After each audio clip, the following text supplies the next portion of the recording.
भाई जो गुरु वचन पे डट गे, कट गे फंद 84 के। इस पुस्तक में पूर्ण परमात्मा कौन है, उसका नाम क्या है, उसकी भक्ति कैसी है, सब जानकारी मिलेगी।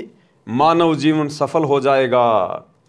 परिवार में किसी प्रकार की बुराई नहीं रहेगी, क्योंकि भाइयों और बहनों, यदि हमने बुराई को ग्रहण किया है तो ज्ञान की कमी के कारण है। हमें समाज में किसी ने भक्ति नहीं बताई, हमें समाज में किसी ने सही प्रकार से जीने की राह नहीं बताई, हमारा आध्यात्मिक रूप से किसी ने सही मार्गदर्शन नहीं किया।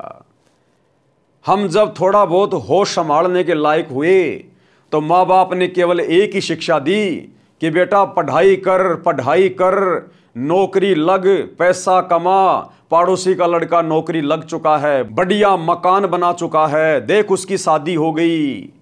तो बच्चे के दिमाग में हमने केवल एक ही चीज भर दी कि नौकरी लग पैसा कमा, नौकरी लग पैसा कमा। अब वो बच्चा जिसने अपने माता पिता से केवल पैसा कमाना ही सीखा है, वो बेचारा भक्ति मार्ग का ज्ञान कहां से प्राप्त कर पाता। और इंसान को यदि कोई वस्तु सुखी करती है तो वो है भक्ति। भक्ति से इंसान के पुण्य बनते हैं और इन पुण्यों के आधार से ये मनुष्य का भविष्य निर्धारित होता है। आज आप यदि किसी को प्रधानमंत्री रूप में देख रहे हैं, राष्ट्रपति बना हुआ देख रहे हैं, कोई सरपंच है, एमएलए है, एमपी है, बहुत बड़ा कोई अधिकारी है, या बहुत बड़ा कोई बिजनेसमैन है, कोई व्यापारी है, भाई और बहनों, ये सभी इंसान हैं। और एक व्यक्ति जो रोड पर खड़ा होकर गाड़ी वालों से पैसे मांगता है, दिए बाबा, दिए बाबा, दिए बाबा, वो देश का प्रधानमंत्री भी एक इंसान है और रोड पर खड़ा होकर भीख मांगने वाला भी एक इंसान है। दोनों में कोई अंतर नहीं है, लेकिन दोनों की आर्थिक स्थिति में दिन और रात का अंतर क्यों है? क्योंकि आज जो प्रधानमंत्री बना हुआ है, बहुत बड़ा कोई बिजनेसमैन है, कोई पैसे वाला है, उसे जब कभी मनुष्य जन्म प्राप्त था पहले, तो उसने भक्ति की थी, उसने दान पुण्य किया था, उसने शास्त्र अनुकूल साधना की थी, जिस कारण से उसकी भक्ति रूपी बैटरी चार्ज है। और उसी के कारण आज वो इस मनुष्य जन्म में भी सुखी है। और वो भिखारी जो आज एक एक रुपए के लिए लोगों के आगे हाथ फैला रहा है, उसको जब कभी पहले मनुष्य जन्म प्राप्त था, उसने संतों की बातों को कान के ऊपर से टाल दिया कि रे कुछ नहीं, इन पुस्तकों में कुछ नहीं लिखा, ये सब बाबा लोग अपना धंधा कर रहे हैं, सब पाखंडी हैं, कोई लेना देना नहीं है। माँ बाप की सेवा करो, हैं, अपना काम धंधा करो, अपने बच्चों का पालन पोषण करो, बस यही भक्ति और कोई भक्ति नहीं है। इस प्रकार की सोच रखकर जिसने संतों की बातों को कानों के ऊपर से टाल दिया, जिसने शास्त्रों के अनुसार सत भक्ति नहीं की, आज वही आत्माएं आध्यात्मिक रूप से डिस्चार्ज होने के बाद रोड पर खड़े होकर एक एक रुपए के लिए हाथ फैला रहे हैं, एक एक रुपए के लिए। और यदि वर्तमान में उस देश के प्रधानमंत्री ने, राजा ने, उस व्यापारी ने, जो आज हर प्रकार से सुखी दिखाई देता है, यदि उसने आज दोबारा भक्ति शुरू नहीं की, तो वर्तमान जीवन में तो वो जितने भी सुख प्राप्त कर रहा है वो पिछले जन्म की भक्ति से कर रहा है। और यदि इस जन्म में उसने फिर से भक्ति नहीं करी, तो फिर कभी जब उसको मनुष्य जन्म मिलेगा, वो भी इसी प्रकार रोड पे खड़ा होकर भिखारी बनकर दो टूक के लिए लोगों के आगे हाथ फैलाएगा। एक सीधा सा उदाहरण है भाइयों और बहनों समझने के लिए।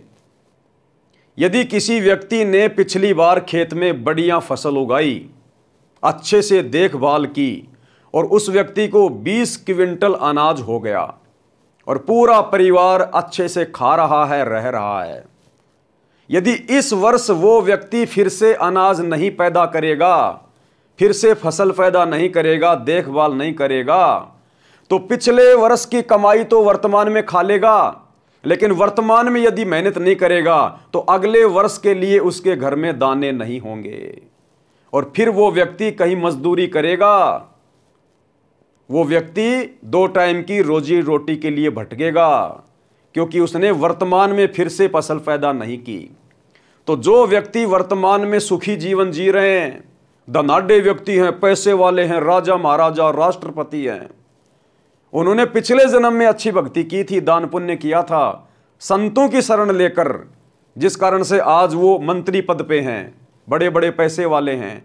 लेकिन वर्तमान में यदि वे फिर से भक्ति नहीं करेंगे, सत भक्ति, नकली भक्ति से भी बात नहीं बनेगी। सत भक्ति, और सत भक्ति केवल सच्चा सतगुरु देता है, और सच्चा सतगुरु स्वयं परमेश्वर रूप में धरती पे प्रकट होता है। यदि उनकी शरण में आकर फिर से थोड़ी बहुत भक्ति नहीं की तो अगले जन्म में फिर वो खाली का खाली रह जाएगा। और यदि सच्चे सतगुरु की शरण में आकर आजीवन भक्ति करता रहेगा मर्यादा में रहकर, तो उसका ये जीवन भी सुखमय होगा। परमात्मा किसी चीज का अभाव उसके घर में नहीं होने देगा, और उसको फिर अगला जन्म लेने की आवश्यकता नहीं। परमात्मा फिर उसका मोक्ष भी करेगा, उसे अपने सचखंड में लेके जाएगा, जहां पर ऐसी ही सृष्टि है, लेकिन वो नूर की सृष्टि है, वो नूर की सृष्टि है। वहां का सुख अकथनीय है, अखंड है। सतगुरु के सतलोक में कभी ये जीव मरता नहीं है। हमारा ऐसा ही शरीर है, लेकिन हाड़ मांस का नहीं है, एक नूर तत्व का है। वो शरीर कभी नष्ट नहीं होता, कभी बूढ़ा नहीं होता, कभी बीमार नहीं होता। सतगुरु के सतलोक में कोई काम धंधा नहीं करना पड़ता, बिना किए परमात्मा के भंडार से सर्व सुख मिलते हैं।